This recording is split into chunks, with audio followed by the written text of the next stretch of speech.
Hello, I am Lisa Graham, and I'm actually pretty excited to share my e-portfolio with you. A lot of time and effort and energy and love has gone into building this, and it really was a true culminating event after completing a master's within a year while also working full-time in one of probably the hardest years in education in the 20 years I've been in education that we've had. It also was really timely though, and I'm feel really fortunate that while I'm working on instructional technology skills and tools and building my kind of knowledge portfolio, at the same time I'm using that in school as we're in uncharted territory. So instead of showing everything that I have in here, I just wanted to highlight some of the pieces of my portfolio that I thought were most important. And I want to start with in the beginning developing this, I think picking a strong partner was really important. The one that I picked was Dina, and she was a probably the most similar and the most job alike to the position that I have.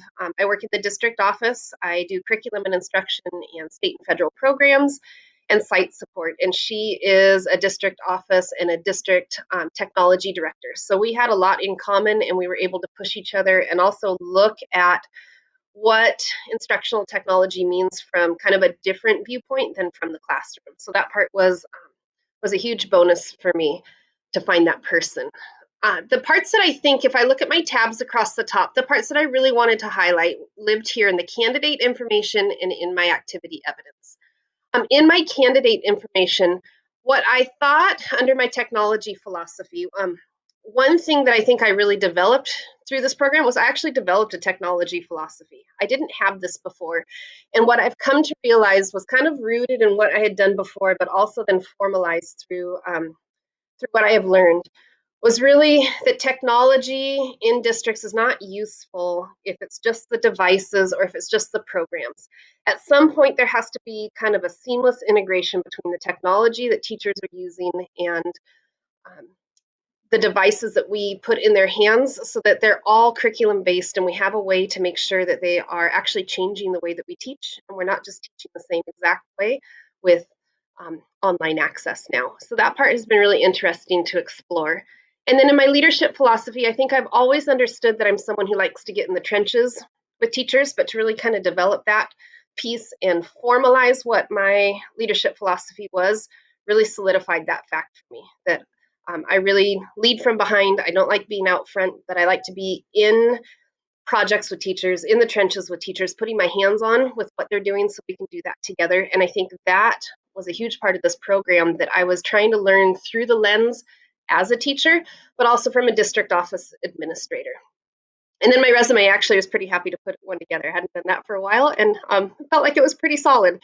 So then under activity evidence, these two areas here, my professional development plan and then my actual activity evidence pieces were probably the meat of everything that went into this portfolio. Interestingly enough, on my professional development plan, I do PD for our district every year, all the time. We do it all year long. I've done it for the last 4 years. I've never created a plan that was as solid as this plan, where it really looked at all the aspects of what goes into professional development. I've known for myself that I don't like doing the one and done PD, but this became a more robust way of looking at everything from funding sources, which I had never had an issue with before until this year and this coming up year, to the structure of the training and the development of the plan, and then rationalizing why that's important. So bringing teachers to the table to learn all the things that I've learned about, and I'm trying to implement that into their lives. This plan was a very structured way to approach that. And I think it's something that I'm going to use moving forward. I'll use this template and then I'll be able to present this to our collective bargaining teams to let them see what the PD plan is for the year in kind of a more cohesive and a more structured way. And then under the activity evidences, I'm going to pull up just number 2 as a sample. This one was really interesting to me because without having staff here and without having students here to try to develop a training that was meaningful and relevant, that part was easy. But doing the training online, I realized was really difficult. And I realized I talk a lot. And I don't think that really is who I am.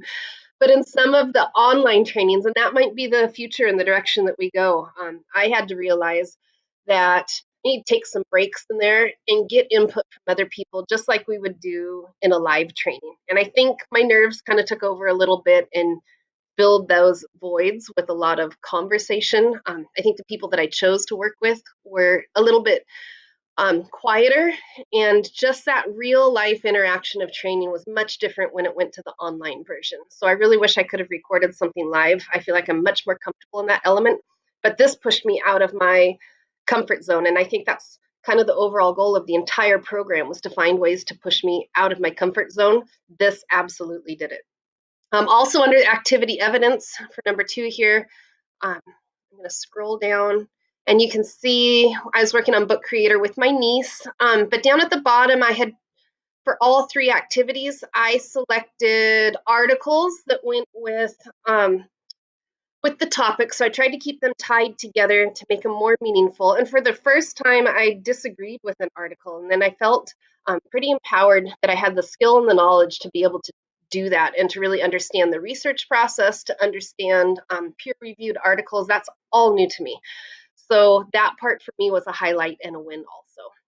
And that was really consistent through all 3 of my pieces of activity evidence. And then a lot of the meat of what I've done for this whole program lived in the extra resources.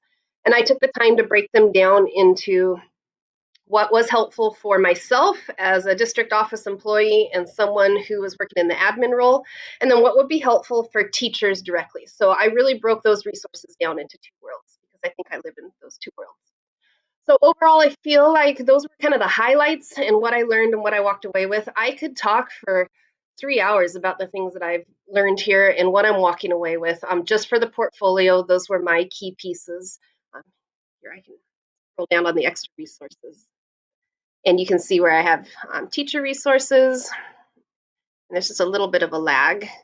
And then I have resources that are for myself. And then for my staff down here, you see another heading, and then more resources live there. So again, this was um, a very meaningful and relevant process, and for me, I think that's most important and ties into that adult learning theory, which for me also was significantly important. And very grateful to have this opportunity and to be able to showcase it through my portfolio. Thank you.